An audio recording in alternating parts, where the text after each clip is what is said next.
You ever notice how a game will take a complete newbie player and transform them into an expert without the player ever noticing the work they're putting in? When you play through a game, it's constantly presenting you with harder and harder challenges, and as you go through them, you build your skill, so the game is constantly training you. But all the while, you're having fun and you're not even aware of the time and effort you're putting into building that skill. And in this video, I want to show you how games actually pull off that feat of invisible training and how you can harness those same ingredients in your own e-learning to make it super engaging but especially effective at building skill and knowledge effortlessly.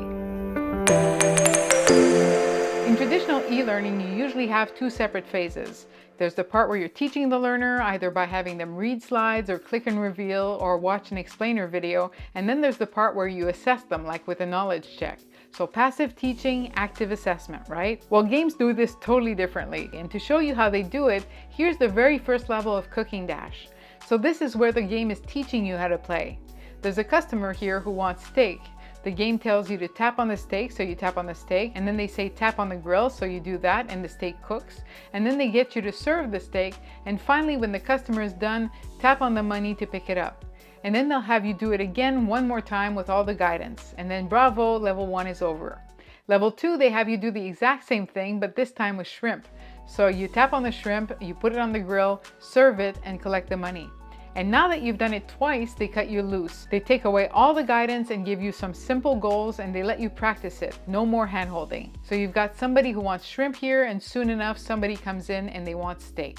Great. This seems super simple, but I want to draw your attention to a couple of things. Number one, the player is immediately active. There's no passive period where you're being told how to play before you're asked to do something.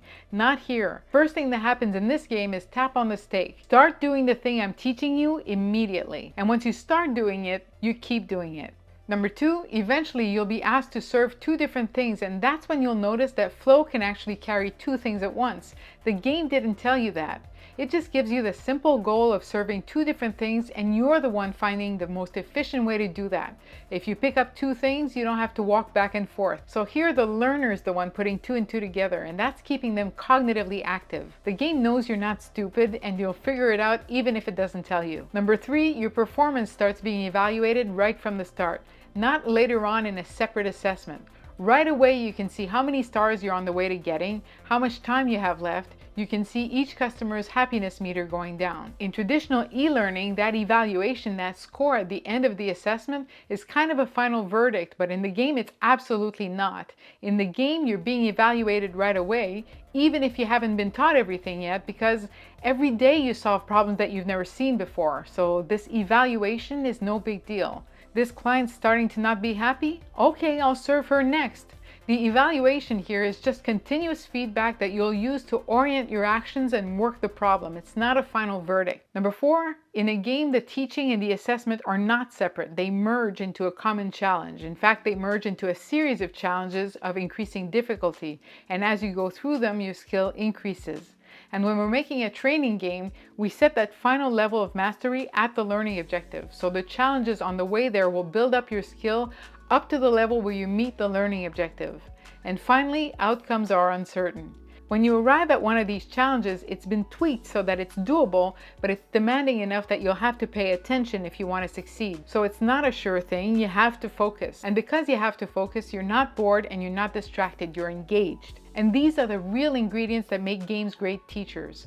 Unfortunately, a lot of the time in gamified training, these are not the elements that people take from games to apply to their training. Instead, they take the surface elements of games, the stuff they can see, the story, the graphics, the rewards, the characters, and the bells and whistles. But if you want to engage learners deeply and actually build up their skill in that super effective way that a game does, these are the elements that you need to take from games. So how do you apply this to training? Well, start with your learning objective and specifically ask yourself, what do you want them to be able to do by the end of the training? Whatever that is, that's your final challenge.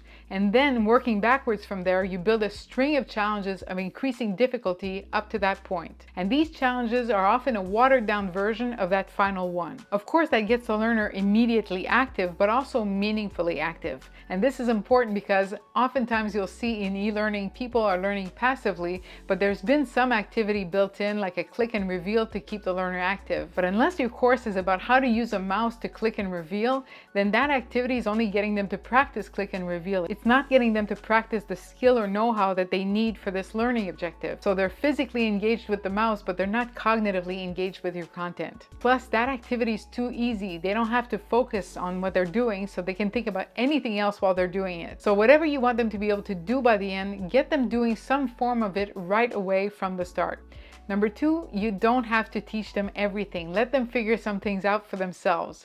You do this by giving them a simple, relevant goal and everything they need to reach that goal, but then get out of the way and let them assemble the solution for themselves. This creates aha moments, it gives them wins, and it makes them want to try another one. So not only does this make the training more effective because they're working on a relevant problem, but it makes it also more engaging for them. Number 3, make sure your challenges are challenging enough to require focus. And if you're worried about challenging the learner, well, you shouldn't be. But if you are, remember you can give them unlimited tries and even hints that they can optionally consult after a few tries.